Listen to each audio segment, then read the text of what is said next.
All right, hello and welcome everybody back to the video. I'm your CFI. I really appreciate all you guys stopping by. If you guys don't know already, I used to be a real-world flight instructor, but now fly the CRJ 900. So if you have any questions on the CRJ or any flight question, be sure to ask it in the comments or join the Discord and you'll be able to ask your questions there and I'll try to answer it as best I can.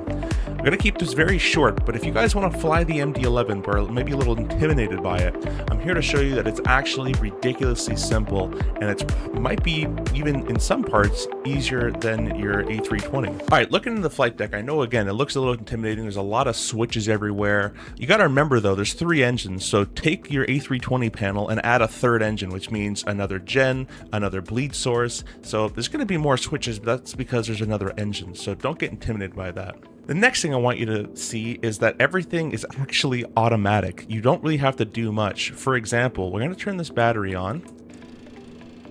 All right, we can go ahead and arm the emergency power. Right? Then we're just going to click the external power. Autopilot. It's going to do a bit of a check there. And now you'll notice, let's say I wanted to turn the packs on or off. Right? Immediately, the airplane starts saying, you're in manual mode, please put me back in automatic mode.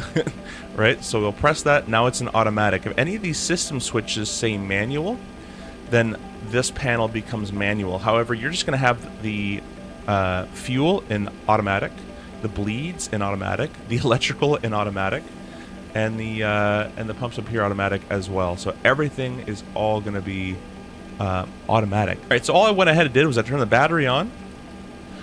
I'm just going to cycle my emergency power there to armed, and the external power, as you would do in any airliner as you're used to. You need some sort of DC power, which is the battery. You need some sort of AC power, which is the GPU in this case, the ground power card. Next, as you would in any other aircraft like the 737 or the A320, you're going to have to align your IRS. So we're going to go to nav,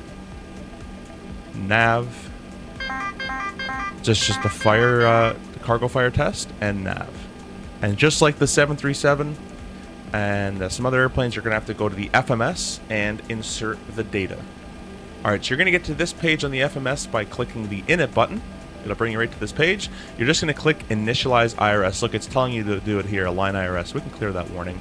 And we'll just press Initialize. And now it's going to start initializing. All right, now the tablet is fully functional as well.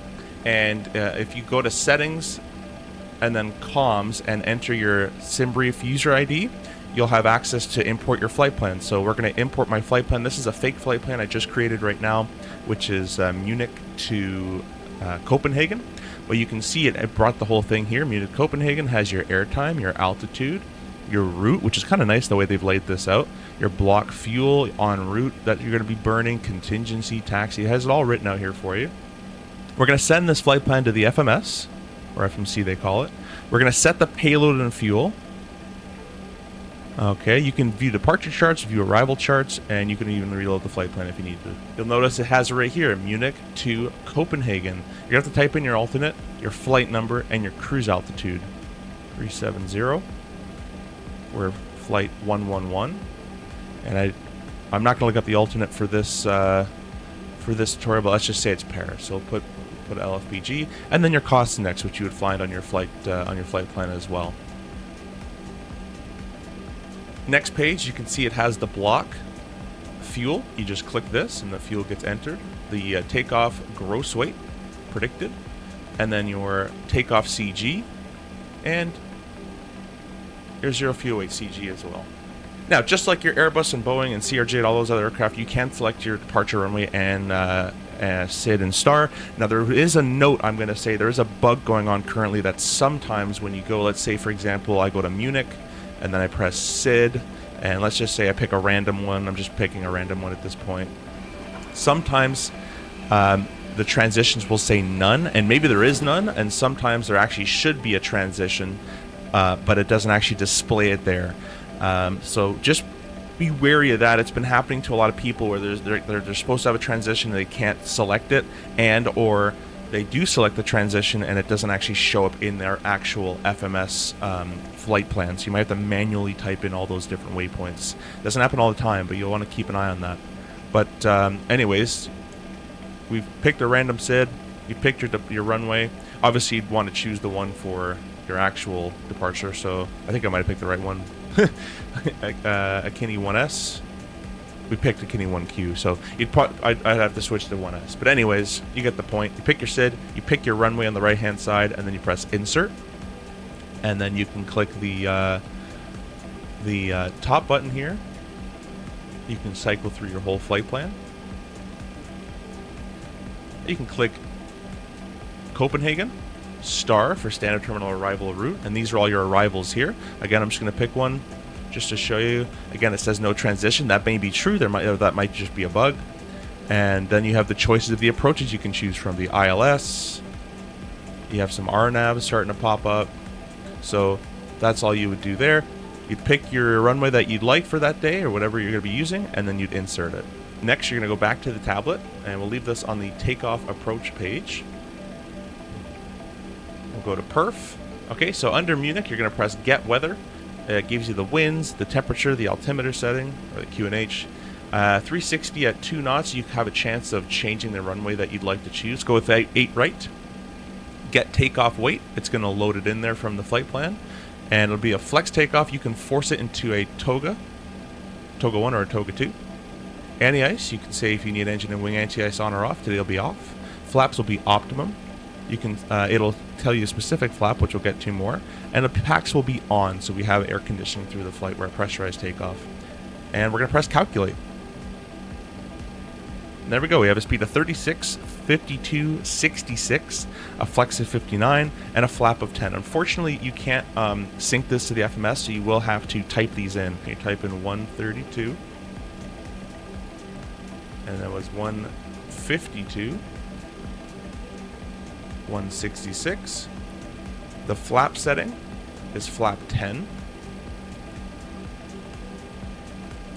All right, the slope slash wind.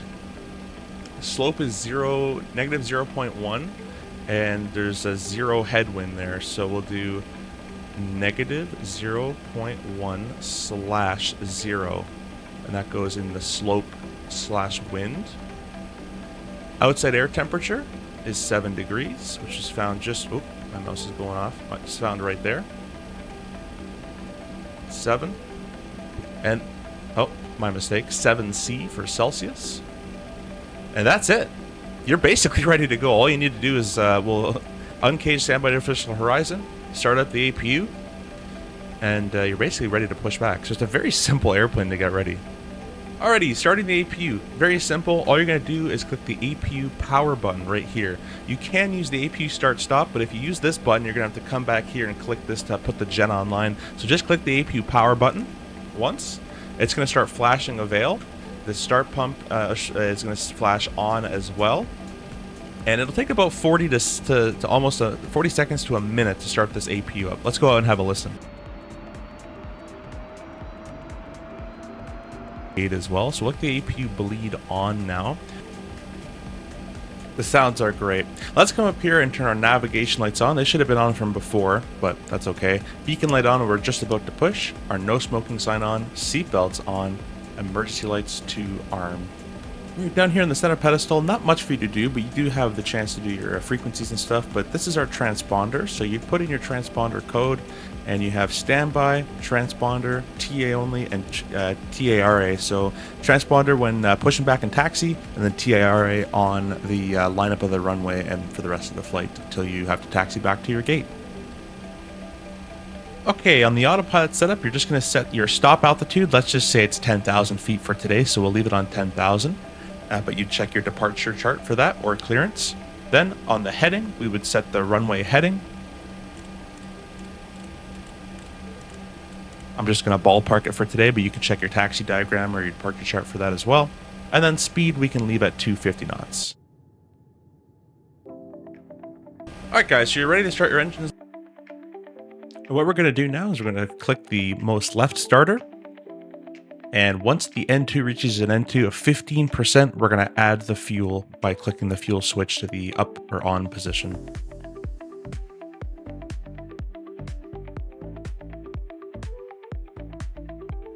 And that's it. You successfully started the MD11. Just repeat the engine start process for the other two engines. Starter switch, 15% N2, fuel on.